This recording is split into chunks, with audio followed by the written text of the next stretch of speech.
प्यारे विद्यार्थियों नमस्कार। कक्षा 10 विज्ञान अपन जो पाठ पढ़ते कल प्रतिरक्षा और रक्त समूह, उसमें अपन ने कौन किसको खून दे सकता है, कौन किससे रुधिर ले सकता है, रक्तदान जो अपन करते हैं उससे शरीर पर क्या प्रभाव पड़ता है नहीं पड़ता है, इसके बारे में सामान्य जानकारी अपन ने ले ली थी।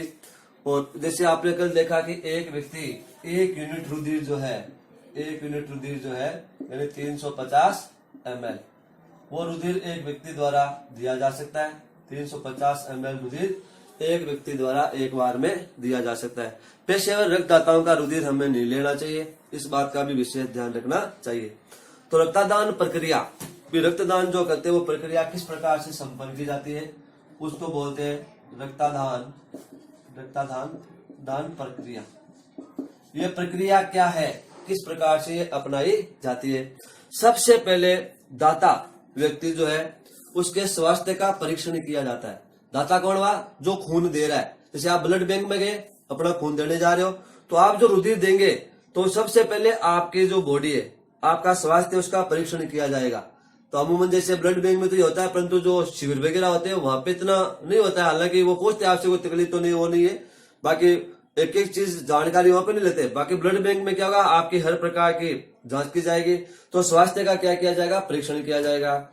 स्वास्थ्य परीक्षण के पश्चात, स्वास्थ्य परीक्षण हो गया, परीक्षण के पश्चात हालांकि आप कुछ खिलाने पिलाने के हिसाब से भी कह सकते हैं, भाई कुछ जो जूस वगैरह पी लीजिए या कुछ खा लीजिए, जैसे कि भूखा पेट रक्त जो निकालने की प्रक्रिया वो लगभग नहीं होती है, तो आप कुछ खिला पिला दिया। उसके बाद में क्या होगा, दूसरा चरण, जैसे पहले में क्या स्वास्थ्य परीक्षण हो गया, परीक्षण के पश्चात क्या होगा, स्वास्थ्य परीक्षण के पश्चात उपयुक्त क्षमता वाली प्रवेशनी निकाल होता है। अब कैनुला होता है लगा हुआ, जैसे आपके जैसे रुधिर निकाले तो यहाँ पे लगाएंगे हाथ में कैनुला, है ना, इस जगह पे कैनुला लगा के, और एक हाथ में आपको बोतल दी जाएगी वहां पे, और बिस्तर पे या बेड पे लिटा दिया।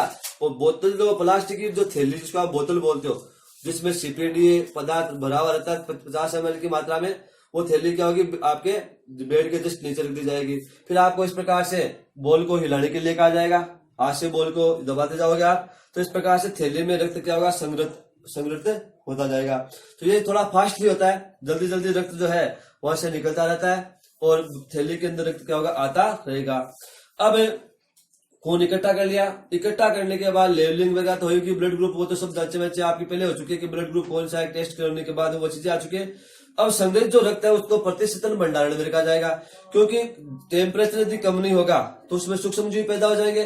तो निम्न टेम्परेचर देने के लिए जो शीत भंडारण एक प्रकार से अपन कर सकते हैं, या परिस्थित भंडारण गृह, जैसे रेफ्रिजरेटर वगैरह जो होते हैं उसी टाइप के, तो उसमें क्या होगा, खून का संचय जो थैली है उनको वहां रखा जाएगा। वरना जैसे धूप में रख देंगे तो खून खराब हो जाएगा, क्योंकि उसमें जीवाणु की वृद्धि हो सकती है। जीवाणु की वृद्धि जो होगी उससे क्या होगा, और साथ में कोशिकीय उपापचय क्रिया भी वहां पे स्टार्ट हो जाएगी। तो कोशिकीय उपापचय क्रिया धीमी रहे, नगण्य रहे, कम से कम हो, इसके लिए क्या करते हैं, उसका परिस्थितित भंडारण करते हैं। परिस्थितित भंडारण क्या होगा, इसका किया जाएगा, किसका, रक्त का परिस्थितित भंडारण हो गया। खून शेप रखा गया है एक प्रकार से। अब जो संग्रहित रक्त है उसकी कई प्रकार की जांचें की जाती है। जांचें कौन कौन सी, सबसे पहले रक्त समूह आपका कौन सा है, कि ब्लड ग्रुप आपका कौन सा है, ये तो पहले मेन चीज होगी। पॉजिटिव है या नेगेटिव, यानी RH कारक हो गया। रक्त समूह के बाद में क्या हो गया, RH कारक की पहचान कर ली जाएगी कि RH कारक आपका कौन सा है। RH कारक की पहचान करने के बाद hepatitis B, hepatitis C, HIV है, संक्रामक रोग विशेष तौर से उनकी जो है वो जांच की जाएगी कि कहीं इनमें रक्त के अंदर कोई संक्रामक रोग तो नहीं है या कोई यौन संक्रमित रोग तो नहीं है। क्योंकि ये जो रोग है, जब खून किसी व्यक्ति को दिया जाएगा तो उसके रुधिर में ये रोग क्या होंगे, पहुंच जाएंगे। और पहुंचने का मतलब उस वो व्यक्ति क्या होगा, एक जहाँ पे स्वास्थ्य लाभ के लिए अपन उसको खून दे रहे वहां पे उसको क्या पहुंचेगी, एक प्रकार से हानि पहुंचेगी। तो रक्त संग्रहण के पश्चात दाता जो होता है उसको थोड़े से रक्त संग्रहण के पश्चात जो भी दाता है उसको थोड़ा बहुत समय के लिए, यानी खून आपका ले लिया गया, सब कुछ हो गया, परंतु आपको 10-15 मिनट वो कहेंगे आप यही ठहरना, कुछ खाने पीने के हिसाब, कॉफी वगैरह है या दूध वगैरह है या फल फ्रूट की व्यवस्था आपके लिए करवाई जा सकती है। बाकी ये नहीं कि जैसे खून दिया उठ के आप वहां से निकल गए, क्योंकि कई बार चक्कर भी आ जाते हैं। हालांकि नुकसान इससे नहीं होता है खून देने से, परंतु आपके शरीर में रुधिर है ही नहीं, आपने डोनेट कर दिया। ऐसी स्थिति में क्या होता है, कई बार समस्या आ जाती है। तो डॉक्टर की निगरानी में आपको 10, 15, 20 मिनट तक रखा जाएगा, ताकि आपके शरीर में रक्तदान करने से कोई प्रतिकूल प्रभाव तो नहीं पड़ा है, या किसी प्रकार की प्रतिक्रिया या कोई परेशानी तो आपके शरीर में नहीं आ रही है। ये सब होने के पश्चात आपको वहां से विदा कर दिया जाएगा। तो ये तो होगी खून लेने की बात। अब आती है खून आपके देने की बात। तो खून देने की बात जो उसको अपन क्या बोलते हैं, आदान बोलते हैं। क्या बोलते हैं, आदान। सॉरी, खून आदान का मतलब चढ़ाना। किसको, जैसे मेरा खून ले लिया, अब आपके खून चढ़ाया जा रहा है एक प्रकार से। तो जो मरीज वो खून जो लेता है, जिसको खून चढ़ाना होता है, सबसे पहले उसका ब्लड ग्रुप मिलाया जाएगा कि वो कौन से ब्लड ग्रुप का है, वो कौन से ब्लड ग्रुप का है। उसको ब्लड ग्रुप की उसकी पहचान की जाएगी, जो उचित जो ब्लड ग्रुप वो दिया जाएगा उसको। तो रुधिर जिसका लिया गया वो तो आपके पास में सब है। अब जो मरीज है, मरीज की पूर्व के अंदर रक्त का जो दाता रक्त से क्या किया जाएगा, मिलान किया जाएगा। मिलान करने के बाद एबीओ ब्लड ग्रुप कौन सा है उसकी पहचान होगी। RH कारक की पहचान यहाँ पे कर ली गई। इस प्रकार से उसके पश्चात आदान यानी सब जांचें होने के पश्चात में जो है वो ट्रांसफ्यूजन का कार्य किया जाएगा, अर्थात रुधिर जो है उस व्यक्ति में चढ़ाया जाएगा जिसको आपको खून चढ़ाना है। संग्रहित जो रक्त है उसका आदान प्रक्रिया शुरू करने के लिए से पहले, यानी खून जो आपने भंडारण प्रतिष्ठित भंडारण में रखा है, ये थोड़ी से वहां से निकाला लेकर लगा दिया, ऐसा होने से तो वो व्यक्ति शीत में चला जाएगा जिसके खून चला जा रहा है। तो खून को क्या करेंगे, पहले बाह्य टेम्परेचर के हिसाब से टेम्परेचर में लाएंगे। तो ये नहीं जैसे आपको जैसे शाम को खून चढ़ाना है और सुबह 10 बजे लाके बोतल को धूप में रख दिया, ऐसा नहीं करते। आधा घंटा पहले क्या करेंगे, उसको रेफ्रिजरेटर में से या प्रतिष्ठित जो भंडारण गृह है उसमें से बाहर निकाल के सामान्य टेम्परेचर में उसको रख दिया जाएगा, जिससे रुधिर क्या होगा, पड़ा पड़ा जो है एक वातावरण के तापमान के अनुसार आ जाएगा। और वातावरणीय तापमान होने के साथ से क्या होगा, उस व्यक्ति का जो रक्त है उस व्यक्ति के चला दिया जाएगा। फिर तो रक्त जो है ये नहीं कि जिसे खून बोतल लेके आगे पिला दिया आपको, वो वैसे नहीं है। इसमें क्या शिरात्मक रूप से दिया जाएगा। शिरात्मक का मतलब जो अपने जो है ना वानिया है, धमनियां और शिराएं, तो शिरात्मक रूप से क्या होगा ये दिया जाएगा। और इस टाइम को एक बोतल खून चढ़ने में करीबन 3.5-4 घंटे का टाइम है वो लगता है। ये नहीं कि जिसे फटाफट चला दिया। तो एक विशेष प्रकार की परिवेश नहीं जिसको अपन बोलते हैं कैनुला, वो कैनुला आपके यहाँ पे लगाई जाएगी। जैसे ग्लूकोज की बोतल आपने चढ़ते हुए देखा होगा, सेम उसी प्रकार से ग्लूकोज वाली जगह क्या रुधिर की बोतल होगी, रक्त की बोतल होगी, ये पाइप सिस्टम होगा, कैनुला यहाँ पे लगा होगा, कैनुला आपके हाथ में यहाँ पे लगा दिया जाएगा और धीरे धीरे जो रुधिर है वो आपके शरीर में चढ़ता जाएगा। तो इसका 3.5-4 घंटे की प्रक्रिया के माध्यम से खून है वो रोगी तक इसके शरीर में प्रवेश कर जाता है, पूरी की पूरी बोतल। तो रोगी में आदान संबंधित जैसे जब खून चढ़ाया जा रहा है उस समय यह भी ध्यान रखा जाएगा कि जो रोगी जिसके खून चढ़ रहा है, जैसे मैं खून मान लो आपका खून में ले रहा हूं, मेरे शरीर में खून चढ़ाया जा रहा है, तो मुझे ठंड तो नहीं लग रही, मुझे कहीं बुखार तो नहीं आ रहा है, या मेरे को दर्द तो नहीं हो रहा है, या आपके साइनोसिस की प्रॉब्लम तो नहीं हो रही है, या हृदय गति जो है वो कम ज्यादा तो नहीं हो रही है। इस प्रकार की चीजों का विशेष ध्यान रखते हुए जो है वो डॉक्टर ध्यान रखेगा इन चीजों का। यदि इस प्रकार की स्थिति पैदा होती है तो खून चढ़ाना क्या कर देंगे, रोक देंगे, क्योंकि जो खून दिया जा रहा है उससे कुछ न कुछ उसके शरीर में गड़बड़ हो रही है। तो इन चीजों का ध्यान रखते हुए रुधिर का जो है वो आदान किया जाता है। तो जैसे कौन किसको दे सकता है, कौन किससे ले सकता है, किसे लेना चाहिए, किसका नहीं लेना चाहिए है, तो ये बातें अपन लगभग कल कर ली थी। कितना खून दे सकता है, हमारा शरीर इसकी रिकवरी किस प्रकार से कर लेता है, इन चीजों के बारे में रक्तदान में आपको देखने को चीजें मिल जाती है। उसके बाद में अगला टॉपिक जो आता है वो होता है अंगदान। अगला टॉपिक क्या होता है, अंगदान। अंगदान और देहदान ये महादान माने गए। रक्त भी एक महादान है। तो रक्त तो जैसे अपन देखा किस प्रकार से काम आता है, परंतु शरीर के अंग जो है वो जल्दी से मिलने कठिन होते, अर्थात ये जल्दी से आपको नहीं मिलते। तो अंगदान और देहदान किस प्रकार से किया जाता है, अंगदान कौन कर सकता है, देहदान कौन कर सकता है।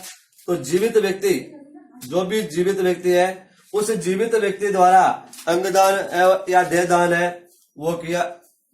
अंगदान तो जीवित व्यक्ति भी कर सकता है, देहदान तो मरने के बाद है, परंतु अमूमन जो है अंगदान जीते जी व्यक्ति कम ही करता है। जैसे गुर्दे का एक कई बार ट्रांसप्लांट होता है, किसी दूसरे व्यक्ति में दिया जाता है, ये जरूर देखने को मिलता है। बाकी अधिकतर जो अंगों का दान है वो उसके मरने के बाद ही लिया जाता है। जैसे आप नेत्र दान करते हो, आंखें दान में देना, तो ये थोड़ी कि आपके आंखें काट के उसके लगा देंगे दूसरे का हाथों हाथ नहीं, आपके मरने के बाद, क्योंकि 6 से 8 घंटे तक हमारी आंखें है वो फंक्शनल रहेगी, तो उसको लगाया जा सकता है। तो अंगदान तो देहदान क्या है, इसके बारे में अपन चर्चा करेंगे। जीवित या मृत व्यक्ति द्वारा किसी अन्य व्यक्ति को कोई भी ऊतक या अंग का दान करना क्या कहलाएगा, अंगदान कहलाएगा। यानी अपने शरीर के किसी ऊतक का या किसी अंग का दान, कोई भी अंग, अंगदान और देहदान। तो अपने शरीर के किसी भाग का कोई ऊतक या कोई अंग किसी दूसरे व्यक्ति को जो देने की प्रक्रिया है वो क्या कहलाएगी, अंगदान कहलाते हैं। अंगदान एक महादान है। तो एक निष्प्राण देह, यानी जैसे मान लीजिए एक व्यक्ति मर गया, निष्प्राण काल मरा हुआ, तो मरे हुए व्यक्ति के कलपुर्जे वैसे काम में नहीं आते। तो ये किसकी बात कर रहा है, डेड बॉडी कौन सी, ब्रेन जिसका डेड हो गया, व्यक्ति पूर्ण रूप से नहीं मरा है, उसका ब्रेन डेड है।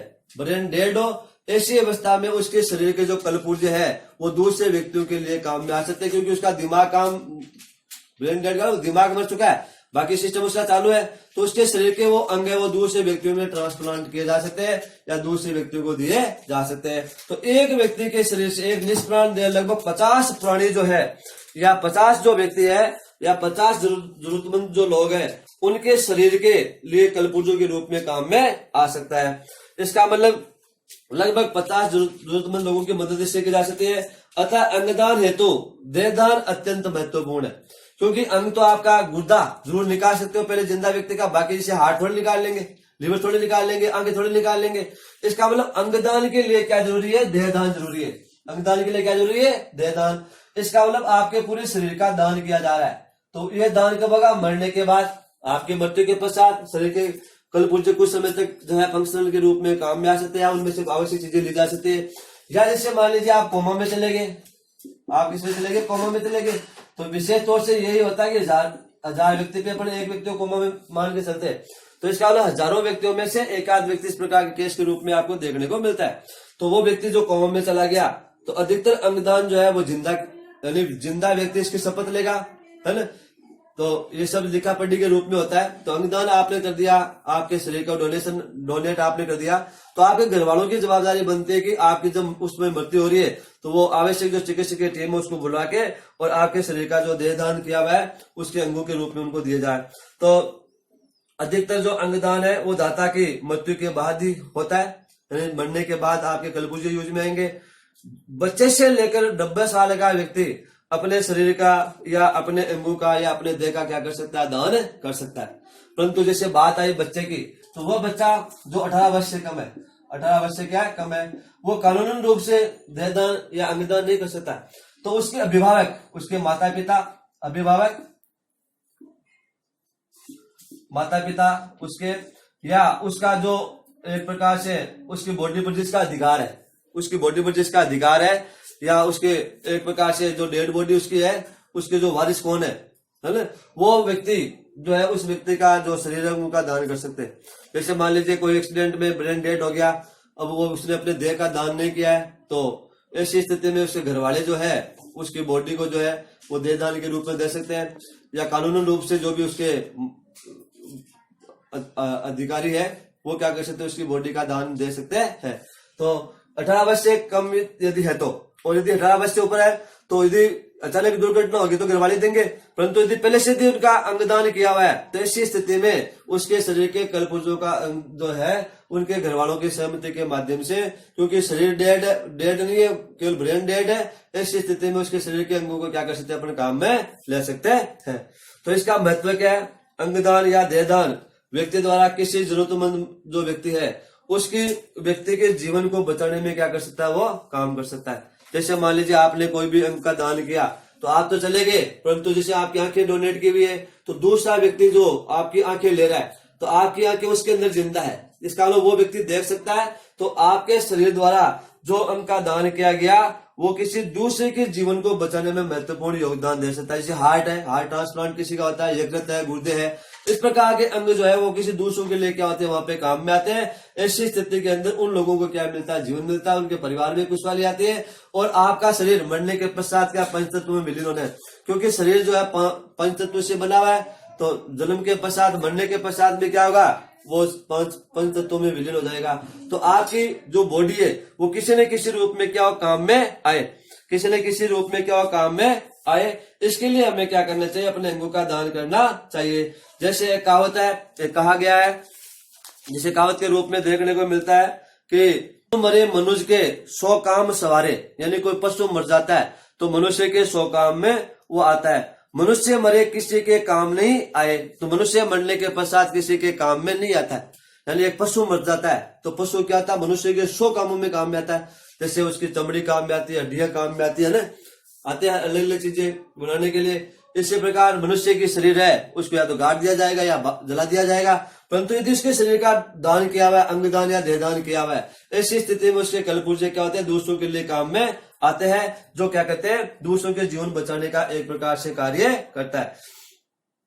किसी व्यक्ति की दिमागी मृत्यु होने पर उसके व्यक्ति का जो है अधिकांश भाग जीवित अवस्था में, उसकी बॉडी जीवित अवस्था में केवल क्या उसका ब्रेन डेड हुआ है, तो उसका हृदय है, उसका यकृत है, उसके गुर्दे है, किडनी वगैरह, ये दूसरे व्यक्ति के लिए प्रत्यारोपित किए जा सकते हैं या दूसरे व्यक्ति के शरीर में लगाए जा सकते हैं। मानव देह की अंतिम उपयोगिता देह दान से ही संभव है, क्योंकि अपना शरीर जो है, जैसे आपने अंगदान कर दिया, आंखें डोनेट कर दी, तो क्या उससे क्या है, पूरा शरीर ही आप दान कीजिए ना, जैसे दूसरों के लिए क्या होगा, कहीं ना कहीं पे काम में आएगा। तो आपके आवश्यक जो कुल पुर्जे है वो दूसरों के परिवारों में क्या करेगा, खुशहाली लाने का एक प्रकार से काम करेगा। तो अंग मृत्यु के पश्चात भी किसी न किसी व्यक्ति की जिंदगी बचाने का कार्य करने का काम करते हैं। तो अंग दान को सात्विक श्रेणी का दान माना गया है, इससे बड़ा कोई दान नहीं है। अतः देह दान जो होगा वो दूसरों की जिंदगी बचाने का भी क्या करेगा, विशेष कार्य करेगा। तो भारत सरकार द्वारा हर वर्ष इस उपलक्ष्य में जो अंगदान दिवस है वो 13 अगस्त को मनाया जाता है। छोटा प्रश्न यहाँ से बनता है कि अंगदान दिवस कब मनाया जाता है, 13 अगस्त को प्रतिदिन अंगदान दिवस के रूप में अपन मनाते हैं। भारत में अंगदान करने के लिए व्यक्तियों की संख्या जो है प्रति 10 लाख व्यक्तियों में केवल 0.8% बहुत नगण्य है। क्योंकि जैसे विदेशों में अपन देखें तो इसके आंकड़े क्या मिलेंगे, आपको ज्यादा मिलेंगे, बहुत ज्यादा मिलेंगे, अपने से 30 गुना अधिक अच्छे आंकड़े मिलेंगे उनके। परंतु अपने लोगों में क्या है, कुछ धार्मिक प्रवृत्ति है, कुछ अंधविश्वास है, कुछ लोगों की जागरूकता कम है, इस कारण से ये चीजें क्या होती है, देखने को आपको मिलती है। तो भारत में प्रतिवर्ष जो है 2 लाख व्यक्तियों को गुर्दों की अवस्था होती है, परंतु लगभग 7,000 से 8,000 गुर्दे लोगों को मिल पाते हैं। तो लेने वाले कितने, 2 लाख, और मिलते कितने, 7-8 हजार। इसका मतलब 1,90,000-92,000 लोग क्या होंगे, गुर्दे फेल होने से मारे जाएंगे। इसी प्रकार अपन देखते हैं अपना जो यकृत है 50,000 व्यक्ति लेने के लिए तैयार रहते हैं प्रतिवर्ष, परंतु मिलते कितने, मात्र 600-700 मिलते। 700 व्यक्ति है उनके यकृत आपको मिलेंगे, इसका मतलब वहां पे भी आपका काम नहीं हो रहा है। इसी प्रकार मृत्यु के, जैसे मनुष्य मर जाता है, मरने के बाद जैसे अपने अंगों का उपयोग किस प्रकार से होता है, तो यदि आपका अंगदान किया हुआ है, देह दान किया हुआ है, ऐसी स्थिति में आपका जो मृत्यु के पश्चात आपके जो 6 से 8 घंटे के भीतर आपके कलपुर्जे दूसरे व्यक्ति के शरीर में ट्रांसफर करवाए जा सकते हैं। तो चिकित्सक के इसी प्रकार जैसे आप देखिए दूसरे की जान बता रहे, इसके अलावा आपके कलपुर्जे कितने महत्वपूर्ण है, डेड बॉडी कितनी महत्वपूर्ण है, आपका देह दान किया हुआ कितना महत्वपूर्ण है। वे बच्चे जो आगे आने वाले भविष्य में डॉक्टर बनेंगे, वो क्या कहते हैं, मेडिकल की पढ़ाई करते हैं। तो मेडिकल की जो पढ़ाई होगी, चिकित्सकीय पद्धति जो सीखेंगे वो चिकित्सीय प्रणाली, चिकित्सकीय जो पद्धति सीखेंगे या चिकित्सकीय जो शिक्षा ग्रहण करेंगे, उस शिक्षा के लिए क्या चाहिए, जिंदा मनुष्य को थोड़ी लग देंगे उनको कि भाई इसका ऑपरेशन कर दो। तो उनको आंतरिक जो कलपुर्जे दिखाने के लिए क्या करते हैं, इस प्रकार जो डेड बॉडी होती है उनको वो क्या करते हैं, काम में लेते हैं, किस प्रकार से सिरा फाड़ी की जाती है, कौन कौन से कहाँ होते हैं, इस प्रकार से जानकारियों के लिए उन बच्चों को सिखाने के लिए अपन क्या करते हैं, अच्छा चिकित्सक बनने के लिए शरीर के कलपुर्जों की जानकारी जरूरी है। तो वो कहाँ से दी जाती है, हमारे द्वारा ही दी जाती है। इसका मतलब कहाँ से दी जाएगी, वो जो देह दान वाले व्यक्ति उनके वो काम में आएगा। इसी प्रकार समाज में कई प्रतिष्ठित व्यक्ति जो है उनके द्वारा भी अपने शरीर का जो अंगदान देह दान किया गया है।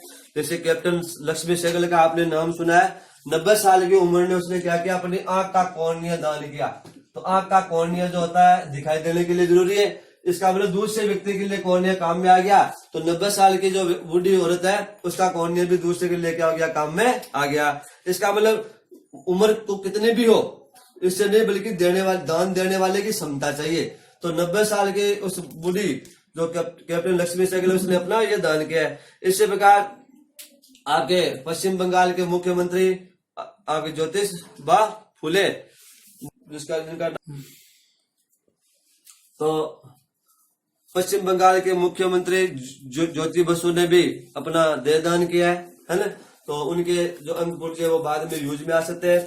इसी प्रकार जैसे डॉक्टर विष्णु प्रभाकर के परिजनों ने उनकी इच्छा के अनुसार उनकी मृत्यु के पश्चात उनके कलपुर्जे है वो क्या किए, दान में दिए। और भी ऐसे कई उदाहरण मिल जाएंगे जिनके द्वारा अपने अपने शरीर के अंगों का क्या किया गया, दान किया गया। परंतु कई बार परीक्षा में प्रश्न आता हाल ही में, कई बार आता हाल ही में अंगदान करने वाले या देहदान करने वाले 2 व्यक्तियों के नाम लिखे। ये प्रश्न परीक्षा उपयोगी भी है। हाल ही में जो अपने देहदान करने वाले 2 व्यक्तियों के नाम बताइए। तो उसमें आता है साध्वी रितंबरा जो बीजेपी से है, कैंडिडेट है, और एक है क्रिकेटर गौतम गंभीर। इन दोनों ने अपना जो देहदान है हालांकि उसके बाद और कर दिया लोगों ने, परंतु पाठ्य पुस्तक के हिसाब से इन 2 के नाम आएंगे, क्रिकेटर गौतम गंभीर और साध्वी रितंबरा ने हाल ही में क्या किया, देहदान करने का अपना कार्य किया है उन्होंने। तो ये भी एक समाज के अंदर इससे सीख मिलती है, दूसरे लोगों को जानकारी मिलती है। जैसे और भी कई से आपको एक्टर वगैरह मिल जाएंगे जिन्होंने अपनी आंखें नेत्र दान किया है, कई ऐसे व्यक्ति जिन्होंने अपना देहदान भी किया है। तो हमारे द्वारा भी अपना देहदान किया जा सकता है या अपने अंगों का दान किया जा सकता है। तो अंगदान व देहदान करने के लिए कोई जाति है या कोई धर्म की है या कोई लिंग के वो नहीं है कि कोई भी व्यक्ति अपना अंगदान या देहदान कर सकता है, बशर्ते उसने जिंदा अपना ये दान कर दिया हो। तो मृत्यु के पश्चात उसके घर वालों की जिम्मेदारी बनती है। या जैसे मान ली उसकी आयु 18 वर्ष से है, ऊपर है तो अपना आप कर सकता है, परंतु 18 वर्ष से नीचे है तो उसके माता पिता या उसका कानूनी जो अभिभावक है उसकी सहमति के माध्यम से यह कार्य संपन्न करवाया जा सकता है। इसके लिए 2 गवाहों की आवश्यकता होती है। ये नहीं कि साहब गवाह मैंने दान कर दिया, ये सब लिखा पढ़ी का कार्य होता है। जैसे मान लीजिए किसी की बॉडी, जैसे किसी का ब्रेन डेड हो गया तो उसके घर वाले अभिभावक जो भी है उनकी सहमति है सबसे पहले तब तो होगा। इसके लिए 2 कानूनी रूप से 2 गवाह बनाए जाएंगे, क्योंकि घर वाले भी मान लो बाद में भावनात्मक रूप से उसको अपने विचार बिल्ड सकते हैं। तो इसका सब काम लिखा पढ़ी के रूप में होगा, एक प्रकार से एज ए नोटरी है ना।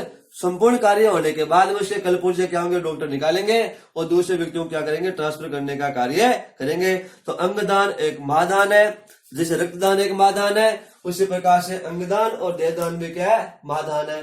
तो अंगदान का मतलब कोई एक अंग का दान करना, देहदान का मतलब होता है पूरे शरीर का दान करना। छोटी छोटी परिभाषाएं यहाँ से आ सकती है।